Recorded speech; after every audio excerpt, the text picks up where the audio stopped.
Hi everyone, my name is Dallas Donnell, third year Ph.D. student in the American Studies program at the University of Maryland, and my project is called Mask Off, Future, Trap, and Aesthetic Nihilism in Black Pop. Hope you enjoy it. Thank you.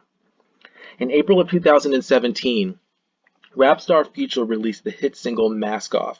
One of Future's most successful singles to date, Mask Off is a murky, psychedelic production featuring an ominous, lonely flute sample pulled from Tommy Butler's 1976 cut Prison Song, a haunting plea for deliverance from imprisonment and white supremacist violence. Future and producer Metro Boomin do a fantastic job of building Mask Off out of the sonic scaffolding Prison Song provides. At first glance, the two songs could not be more conceptually different.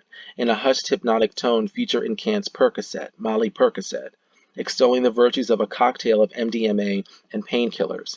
In the verses, Future relays the life of sex, drugs, and violence. He revels in the crippling effects and consequences of addiction, referring to promethazine as, quote, my guillotine. He revels in misogyny and extreme gun violence to settle scores with rivals. This is hardly the good life. He proclaims mask on, fuck it, mask off, rejecting the social pressure or simply his inner voice, urging him to change, conceal, or be ashamed of his lifestyle. Taken together, this is nihilism at its clearest in Black popular music. Future sounds exhausted, morally bankrupt, and destined for an early grave. However, the echoing presence of Prison Song works to contextualize Future's disaffection. Throughout Mask Off, ghostly voices from the Tommy Butler sample plead in the distance, cold chills, prison cells, oh my lord, praise him be. These voices haunt and underscore the hollowness of Future's brags and boasts, revealing a bluesy, existential angst at the core of the song itself, as well as the lived experience of the vocals. Thus, upon closer introspection, Mask Off is more than a slew of brags and boasts. It is a dark, nihilistic ode to self-destruction as a legitimate response to and escape from Black suffering and the memory of racial trauma. Future is hugely influential in the development of trap music, a popular subgenre of hip-hop defined in large part by its nihilistic outlook. Though widely maligned as unhelpful and unhealthy for Black youth, trap is part of a long tradition of engagement with nihilism in Black art. From Billie Holiday to Basquiat to Toni Morrison's Beloved, Black nihilism is ever present in Black media because it is an ever-present question in the socio-political lives of Black people. As such, even in the aftermath of the election of the first Black president, ostensibly the height of Black political participation and access in America, trap music's bitter, nihilistic sound emerged as the defining sound of hip-hop in the post-Obama era. I call Future's artistic approach aesthetic nihilism, an artistic strategy that allows Black artists to disidentify with nihilism by operating within a Black nihilistic worldview, not as an endorsement of apathy and hopelessness. Rather, it reflects the persistence of anti-Blackness and the ineffectiveness of civil rights era strategies to combat it, like marching and voting, and demands a vision of Black survival outside of the dangerous and dogmatic political paradigms of hope and change. Future's recordings and accompanying music videos are aesthetically nihilistic explorations of self-destruction as an understandable attempt to cope with white supremacy, anti-Blackness, and the memory of racial trauma. Aesthetic nihilism unlocks a new and more substantive discourse about Future, an artist extensively explored but too often misread, and fuels complex and groundbreaking Black music that addresses the predicament of Blackness in the aftermath of chattel slavery, in which, as Frantz Fanon famously wrote, quote, the Black man has no ontological resistance in the eyes of the white man. Aesthetic nihilism approaches that ontological abyss that sits at the center of Blackness. To gaze furtively into that nothingness is to stand helplessly before metaphysical obliteration. However, aesthetic nihilism is not a celebration of helplessness.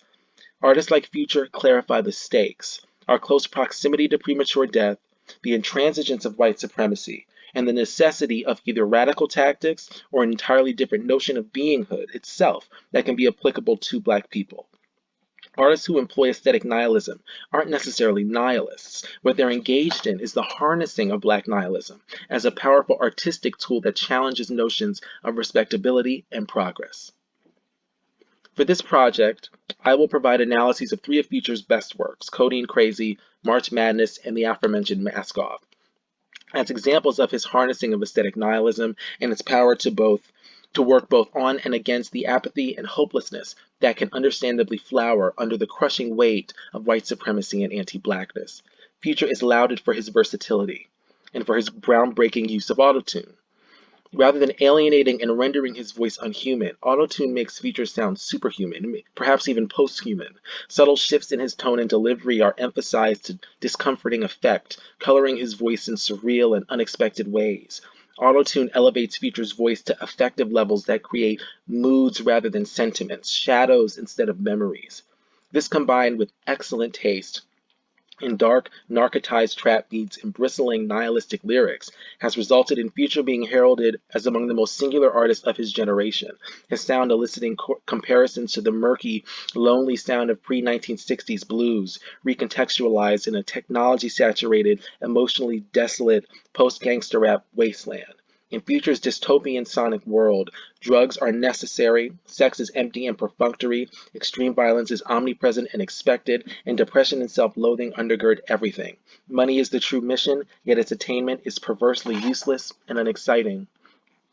Codeine Crazy is often lifted up as Future's masterpiece. The beat is somber and methodical, featuring the recurring sound of surging air or a rewinding tape, while gentle synths step in and out of the mix like needles. Over this sonic backdrop, Future engages in stream-of-conscious boasts and laments that topple over one another until deciphering his true intentions and psychological disposition muddles into a thick syrup of hubris and dread.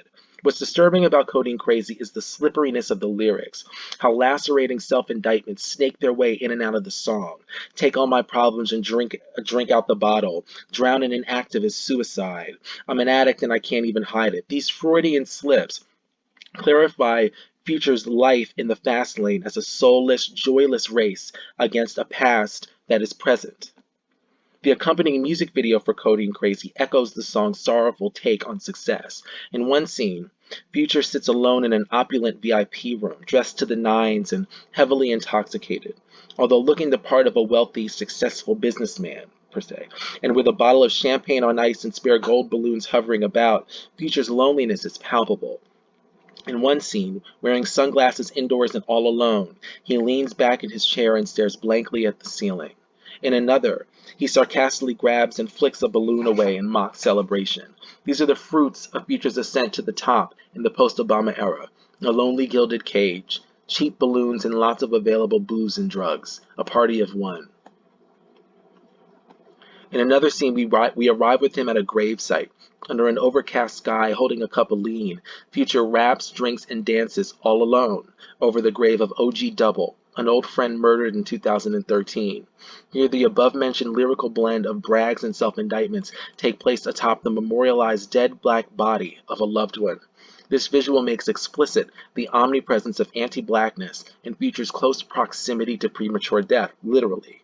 For black people, death is the ground upon which we walk, run, dance, drink, cry, and laugh. Social and corporal death are the stakes, definitional of the past and constitutive of the present. Later, Future finds home in an expensive apartment overlooking the city. Although joined by a young woman in the daytime, by nightfall he's alone again, lying on the pool table in one shot and rapping in front of a vast glass window in another, both physical signifiers of a luxurious home. When he looks out, the streets below are purple and pink, signs of substance abuse and hallucination. Even at the literal top, perched high in his own castle on a cloud, Future is alone again. Perhaps intoxication is the ultimate through line of the song and video. But more precisely, deadly escapism is the structuring, ordering element of Future's lived experience as a black man coming of age on the other side of the war on drugs. Engaging with Codeine Crazy through the theoretical lens aesthetic nihilism provides, we find a song that is much more than an ode to lean. The song and video reflect the fallacy that capitalist consumption can never truly ease or upend structural anti-blackness. Released 10 months after Codeine Crazy as the centerpiece of Future's 56 Nights mixtape, March Madness operates in a similar vein to Codeine Crazy. Produced by Tarantino, the track is the other twin peak of Future's mid-2010s hot streak. The beat is relentless, grandiose, and disorienting, like an astronaut hurtling helplessly through space. The track positions Future in rarefied sonic air, drug-addled, disaffected, and momentarily suspended in time. It makes for a sonic backdrop that is both gargantuan and intimate. The rapper's mind is expanded and available, his thoughts pouring out like lava. This loss of control propels Future's rapping forward at a determined pace. He unloads images and reflections of his out-of-control lifestyle at a steady clip. As we're riding along to these seemingly cliche rap boasts, we're stopped in our tracks by, we ballin' like the March Madness. All these cops shooting a nigga tragic. I'm the one living lavish. March Madness refers to the highly lucrative NCAA basketball tournament that occurs every year in March. Men's college basketball players are overwhelmingly black, which explains both the reference to ballin', meaning playing basketball, and ballin' as slang for making money. However, according to Future, the cops are simultaneously doing a different kind of shooting. They're murdering young black people.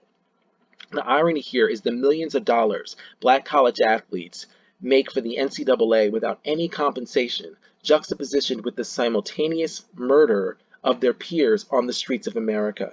In this paradoxical no man's land between black achievement and black death, Future balls out of control, haunted by and mired in the omnipresence of anti-blackness, despite whatever money or fame he attains. March Madness indeed. The music video for March Madness is even more incendiary. The two performance scenes in the video alternate between Future in a dark room under a spotlight, sitting in a chair wearing dress pants, a white shirt, and a tie. In the other, he stands and dances in all white with a hoodie covering his head. The contrast is stark. Decidedly respectable attire oscillates with a rebellious hip-hop influenced look, including a hoodie, the criminalized garment made famous and iconic by the murder of Trayvon Martin. The editing quickly departs from these scenes to archival footage of black resistance and anti-black violence, police dogs, structure fires, memorials for the dead, as well as fleeting images of lean and prescription pills superimposed upon Future himself. There's no suggestion of substantive progress or social change since the unrest of the 1960s. Future's material success is exceptional at best. March Madness shows how the false choice between respectability and rebellion oftentimes goes unanswered. His success didn't stop the violence, nor did it end the pain.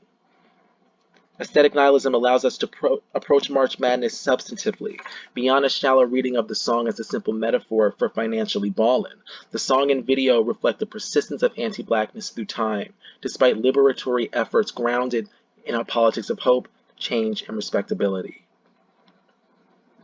A month after the release of Mask Off, Future unveiled the song's remix, featuring Kendrick Lamar. The collaboration came as a bit of a surprise. A song with such a grim, nihilistic message, seemingly, is out of character for a conscious rap artist like Lamar, seemingly. However, the two aren't the strange bedfellows they might seem to be. Lamar takes over the second verse. He boasts of his unlikely success before taking a sharp left toward the end. Quote, "Get your ass up and be inspired. You know how many bodies in the street? Take the mask off so you can see." Lamar steers the song in a galvanizing direction without admonishing Future or the song's nihilistic bent.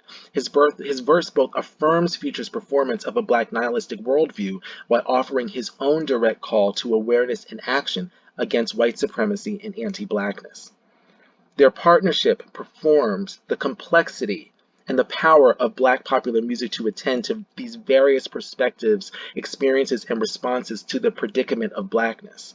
Aesthetic nihilism challenges the politics of hope and change, delineating the intransigence of anti-blackness and the necessity of both new tactics, and conceptions of black beinghood. Now, finally, a word on misogyny and homophobia.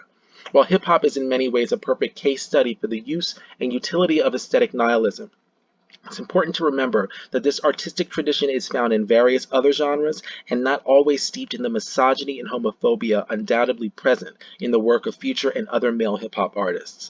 Figures as varied as Billie Holiday, Sly Stone, Tracy Chapman, and Frank Ocean are just a few of the many artists whose work traffics in aesthetic nihilism.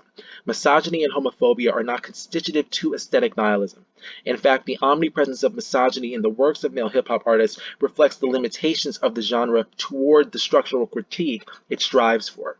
It is critical that inquiry regarding aesthetic nihilism reach beyond hip-hop, and more importantly, that it engage with the productive possibilities and unproductive failings of these works, while insisting that scholarship not valorize aesthetic nihilistic music at the expense of black women and or queer people of color. Thank you very much. Hope you enjoyed our presentation. Looking forward to a great conversation. Take care.